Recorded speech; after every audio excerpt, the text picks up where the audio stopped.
Hello guys, ഇഷ്ടം മാത്രം പുത്തൻ പ്രൊമോ വിശേഷങ്ങളിലേക്ക് എല്ലാ കുട്ടികാർക്കും സ്വാഗതം. അങ്ങനെ നമ്മുടെ പുതിയ പ്രൊമോയില് നമ്മുടെ മഹേഷിന്റെ അമ്മ എല്ലാം കൊണ്ടും ഓക്കെ പറയുകയാണ്. നിങ്ങൾ എത്രയും പെട്ടെന്ന് അടുത്ത ദിവസം തന്നെ നിങ്ങൾ ടൂർ പോകണം എന്ന് പറയുകയാണ്. അപ്പൊ നമ്മുടെ ഇഷിതേ മഹേഷും നമ്മുടെ ചിപ്പിമോളും കട്ട ഹാപ്പി ആട്ടോ. അപ്പൊ എവിടേക്കാണ്, എത്ര ദിവസം ട്രിപ്പാണ് എന്നുള്ളൊരു പ്ലാനിങ്ങും കാര്യങ്ങളിലൊക്കെയാണ്. അപ്പൊ നമ്മുടെ ഇഷിതയ ഇക്കാര്യം ടൂർ പോകുന്ന കാര്യം വീട്ടിൽ പോയി സ്വന്തം അച്ഛനോടും അമ്മയോടും പറയുന്നുണ്ട്. അപ്പൊ അവരും കട്ട ഹാപ്പിയാണ്. അപ്പൊ അവര് പറയുന്നുണ്ട് ഇതൊരു പുതിയ തുടക്കമാവട്ടെ എന്നും പറഞ്ഞ് അവരും ഭയങ്കര സന്തോഷത്തിലാട്ടോ.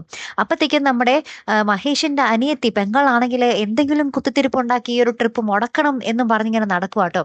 അപ്പൊ നമ്മുടെ മഹേഷിന്റെ അമ്മയ്ക്കറിയാം പെങ്ങളുടെ കുത്തിത്തിരിപ്പം. അങ്ങനെ നമ്മുടെ മകളുടെ അടുത്ത് നമ്മുടെ അമ്മ പറയുന്നുണ്ട്, നീ എന്തൊക്കെ വിചാരിച്ചാലും ഒന്നും നടക്കാൻ പോകുന്നില്ല. അവരിവിടെയാണെങ്കിലും ഇനി ടൂറ് പോയാലും അവര് നടക്കേണ്ടത് നടന്നിരിക്കും എന്നിങ്ങനെ നമ്മുടെ അമ്മ പറയുവാട്ടോ. അപ്പൊ നമ്മുടെ മകളിങ്ങനെ അമ്മയുടെ വാക്കുകളൊക്കെ കേട്ട് ഇങ്ങനെ കലിതുള്ളി നിൽക്കുന്ന ഒരു രംഗങ്ങളിലാട്ടോ കൂട്ടുകാരെ പ്രൊമോ അവസാനിക്കുന്നത്. അപ്പൊ ഇനി എന്തൊക്കെയാകും അല്ലെ, കാത്തിരുന്ന് തന്നെ കാണാട്ടോ. അപ്പൊ അടുത്തൊരു വീഡിയോ വരുന്നത് വരയ്ക്കും ഗുഡ് ബൈ.